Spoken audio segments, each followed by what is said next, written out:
What's up, Lake Central? I'm Julia Nara. And I'm Brie Cosina. And welcome to your 9th installment of TribeTV. Today we're going to take a look at WISE, how seniors apply to colleges, and another installment of Tribe Vibes.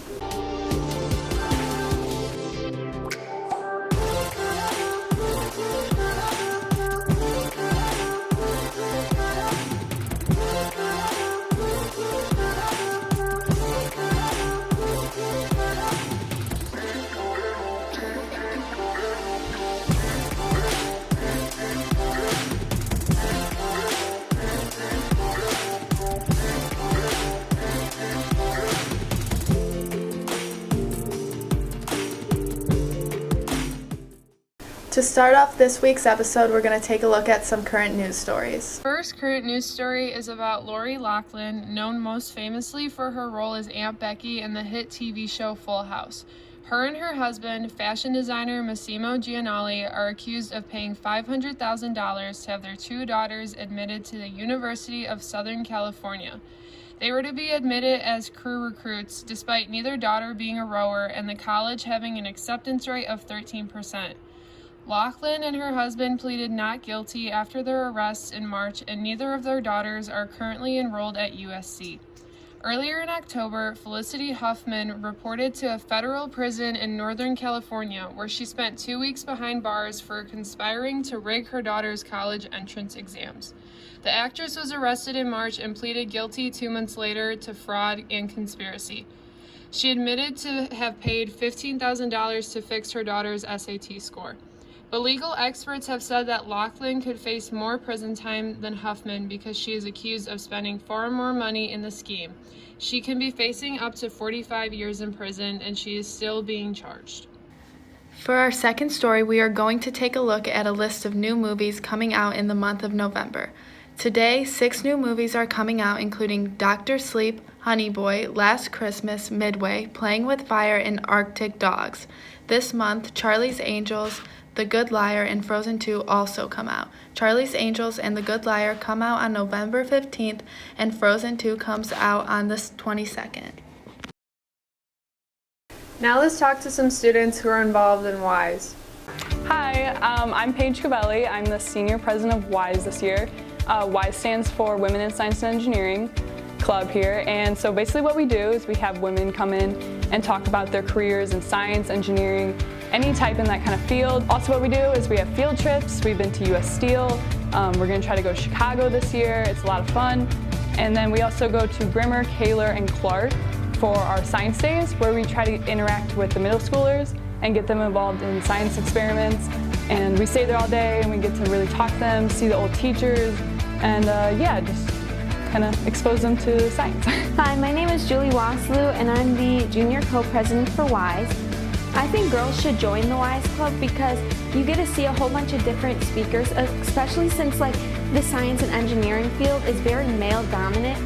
You get to see all these women who are doing great things, and encouraging girls just get out there and do different things in the science and engineering field. I'm glad we got to learn more about such an interesting club. Hey Bree, do you know how to swim? No. Well, I think I know a place where you should go.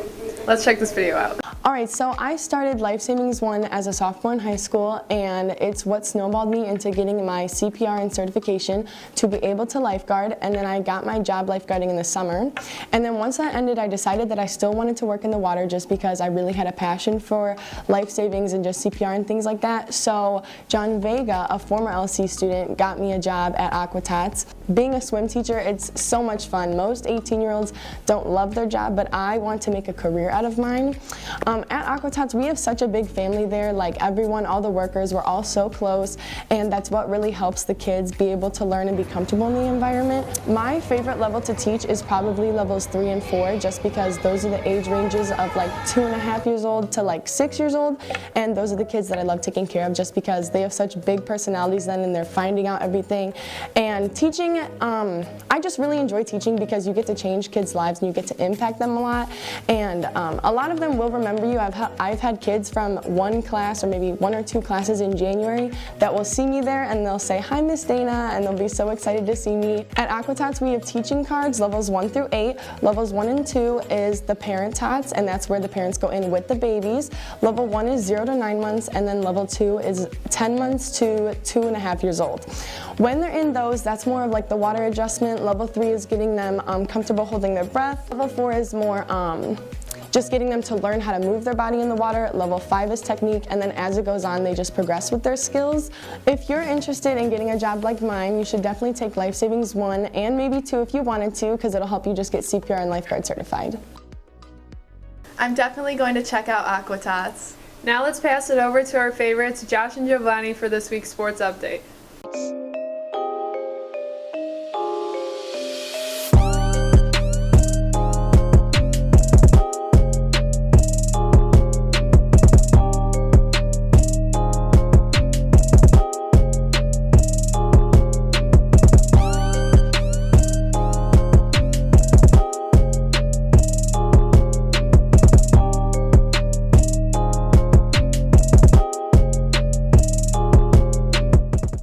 This past Friday, our football team season unfortunately came to an end at the hands of Crown Point, where we were defeated at the burial grounds with a final score of 22-7.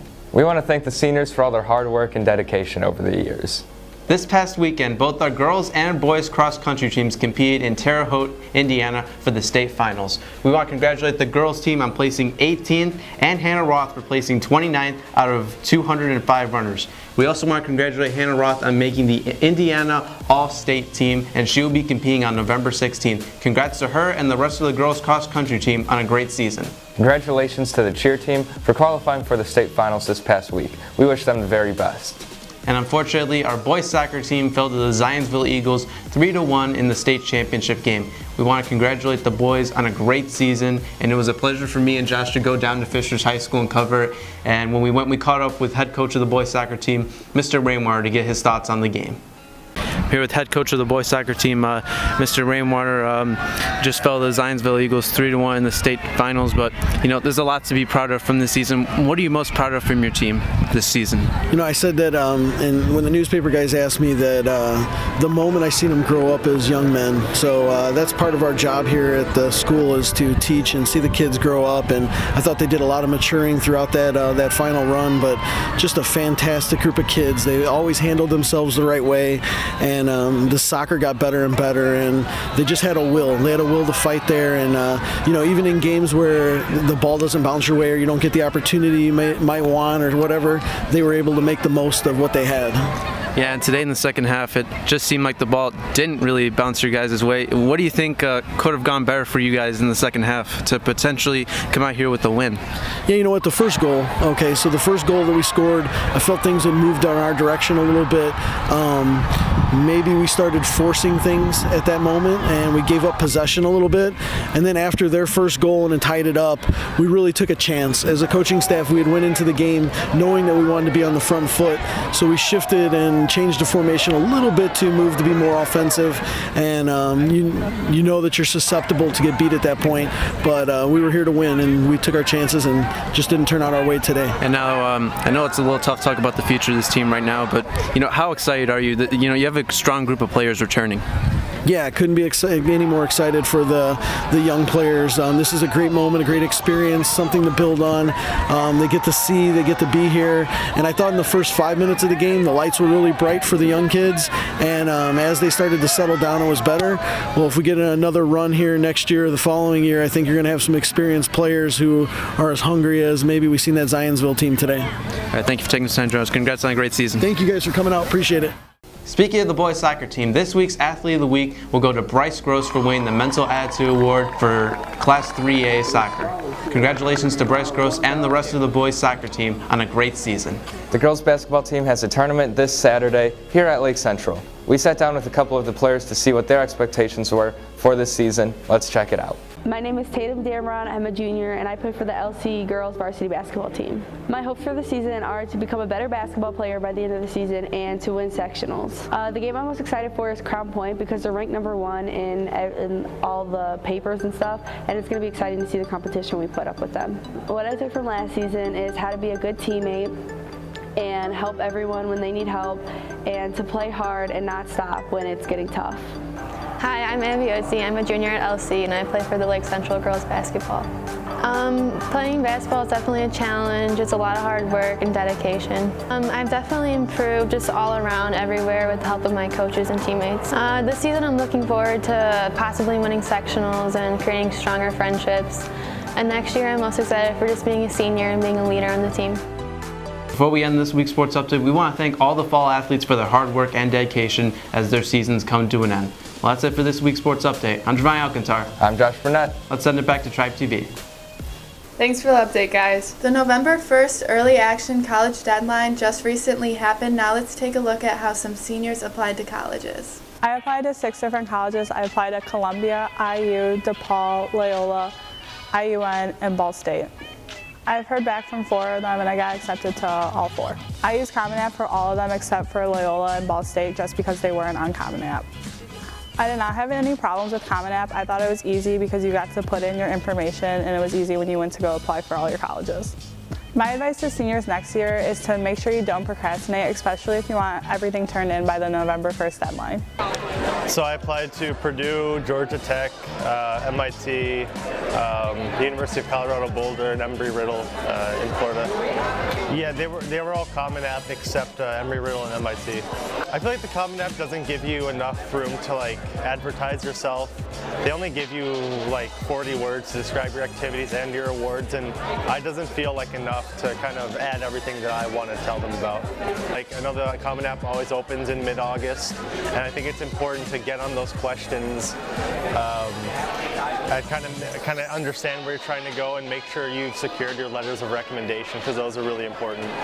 I applied to Louisville, Grand Valley, IU Bloomington, IUPUI, Ball State, and Louisville. I applied directly to every institution. I just thought it was easier. I got accepted into Bloomington, IUPUI, Ball State, Grand Valley, and Louisville. I'm just waiting on Florida State. Advice for people applying in the future years, definitely think about where you want to go and what you want to do, and take classes at LC that will help you make that decision in the future. Applying to colleges isn't easy, so congratulations to those who have already applied and received acceptances from their colleges. To those that still have to apply, we wish you the best of luck and hope you receive good news. That was good. Thank you for all the information and good luck to all our seniors. Now let's take a look at another installment of Tribe Vibes. What are you doing?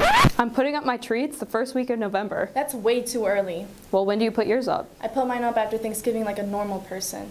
But we asked people around LC when they put their Christmas tree up.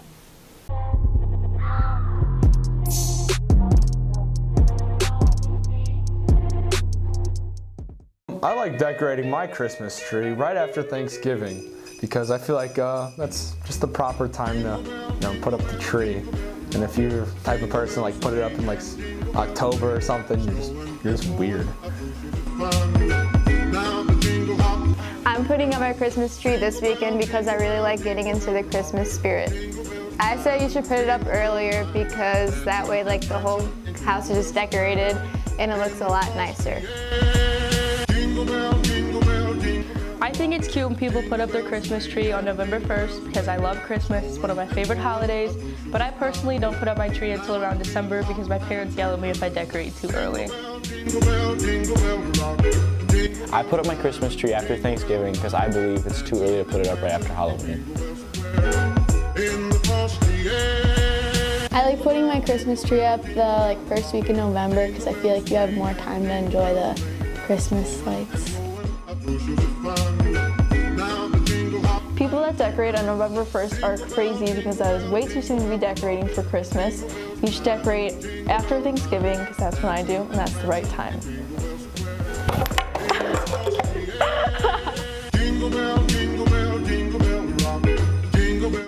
Personally, I already put up my Christmas tree. Now let's talk to Alexa to learn more about the talent show. Hey everyone, just a reminder, the St. Baldrick's Talent Show auditions is going to be after school today, and it's going to be in the LGI, and if you have any questions, feel free to come see Miss Olenkamp at room C333. That's the 3rd floor in C Hall. And I hope you guys have seen these around, and if not, you can always come pick one up at Miss Olenkamp's room. Before we go, we have an important message about an LC student.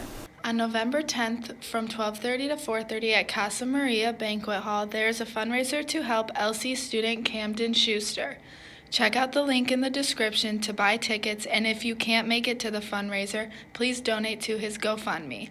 For any more information, make sure to visit their Facebook page. Thanks for tuning in, LC. I'm Julia Narat. And I'm Brie Cosina. And we'll see you next time.